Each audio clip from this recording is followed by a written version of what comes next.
হে জগতবাসী, আপনাদের সামনে আজকে একটি আলোচনা নিয়ে আসলাম। সেই আলোচনাটি হলো যে এই পৃথিবীতে বেঁচে থাকতে গেলে আমাদের অনেক কিছুই জানা থাকতে হয়, অনেক কিছু শেখা থাকতে হয়। এর মধ্যে একটা বিষয় হলো যে কিছু কিছু লোকজনে যে তরিকতে আছে, যারা তরিকতের বাহিরে যারা, যে আল্লাহ নিরাকার, আল্লাহ নিরাকার যে বিষয়টা বলা হয় যে নীরেরও আকার আছে। যাই হোক, এখন যে নিরাকারের মধ্যে আকার আছে এই জিনিসটি তো অবশ্যই আছে, যে একজন মানুষকে এই জিনিসগুলো প্র্যাকটিক্যালি বোঝানো সম্ভব এবং থিওরিক্যালিও বোঝানো সম্ভব। যেমন থিওরিক্যালি যদি বলি, থিওরিক্যালি বলতে গেলে আল্লাহ বলেছেন যে কুলহু আল্লাহু আহাদ আল্লাহু সামাদ। আল্লাহ সামাদ শব্দের অর্থ বলেছে আমি স্বয়ংসম্পূর্ণ, আমার কোনো কিছুর অভাব নেই। তাহলে কোনো কিছুর যদি অভাব না থাকে তাহলে বুঝে গেল আল্লাহর আকারেরও অভাব নেই। স্বয়ং সম্পূর্ণের মধ্যে আকারও পড়ে, তাহলে আকার আছে। আচ্ছা, যদি আকার থাকে তা প্র্যাকটিক্যালি কীভাবে, কেমনে কি? যে প্র্যাকটিক্যালি যদি যাই তাহলে দেখা যায় যে আদম নামের যে ভাণ্ড, আদম নামের যে ভাণ্ড যদি একটা ভাণ্ডের মধ্যে রাখা হয় পানি, বা একটা বোতলে বা কিছুতে যদি পানি রাখা হয় এবং সেটাকে যখন ফ্রিজে রাখা হয়, তখন দেখা যায় ফ্রিজে রাখলে তখন সেই প্লাস্টিকের ভাণ্ডটা যখন ছিঁড়ে ফেলা হয় তখন দেখা যায় যে ওই প্লাস্টিকের বোতলের বা গ্লানের মতো হুবহুব হুবহুব ওরকম একটা বোতলের মতো হয়ে গেছে।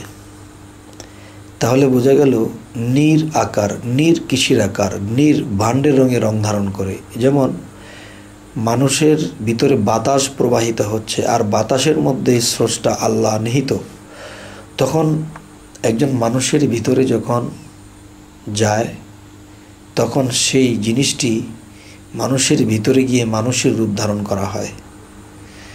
যেমন নীর আকার, নীর শব্দের অর্থ পানি, পানির কি আকার, কি রং? পানির নিজস্ব কোনো রং নেই, তিনি ভাণ্ডের রঙে রং ধারণ করে। তেমনি একটা শিশির ভিতরে যখন পানি ভরা হলো, সেটাকে যখন বরফ বানানো হলো, উপরের পাটটা ভেঙে ফেলে দিলে দেখা যায় ভিতরে হুবহুব আরেকটি। ঠিক মানুষের ভিতরে মানুষ, তার ভিতরে সাই।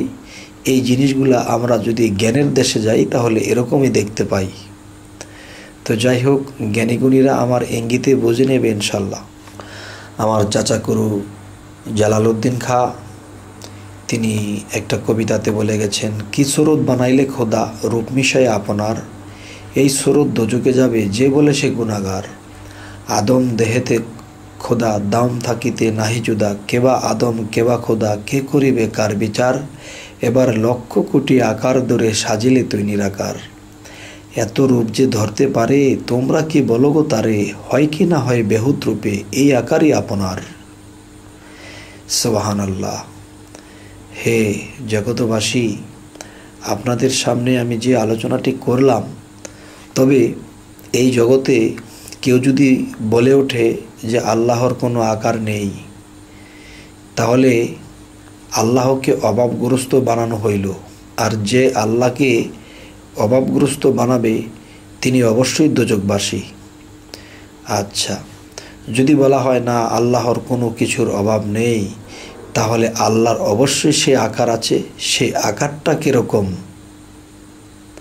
এই হলো একটা বিষয়। তবে ইঙ্গিত করে গেলাম যে ইঙ্গিতটি হলো যে নীর আকার, নীর অর্থ আরেকটা ভাষায় পানি। পানি যখন বোতলে দেওয়া হয়েছে, ফ্রিজে বরফ করা হয়েছে, তো ভিতরে আরেকটা বোতলের সৃষ্টি হয়েছে। ঠিক আল্লাহ মানুষের মধ্যে গিয়ে সে আদম ভাণ্ডে গিয়ে আদমের রূপ ধারণ করেন। তো এই বিষয়গুলো অনেক জায়গাতে দেখা যায় মানুষের দ্বিধা দ্বন্দ্ব, কেউ বলে এভাবে, কেউ বলে সেভাবে, মানে যে কোনো একটা দ্বন্দ্ব ফ্যাসাদ লেগেই থাকে। তো আজ আমি যে কথাটি বলার চেষ্টা করলাম যে আল্লাহ অবশ্যই নিরাকার, আল্লাহকে কেউ ধরতে ছুঁতে পারে না, আবার এমন কেউ আছে সে পারে। তবে স্তর বাই স্তর মানুষ যখন সেই গন্তব্যে পৌঁছায় তখন সেও পারে। তো আপনাদের সামনে আজকে এই আলাপটি করার উদ্দেশ্য হলো যে যারা এরকম ফ্যাসাদ করতেছে, তক্র বিতক্র করতেছে, আমি তাদের সামনে উত্থাপন করলাম যেন তারা এখান থেকে কিছুটা বুঝতে পারে।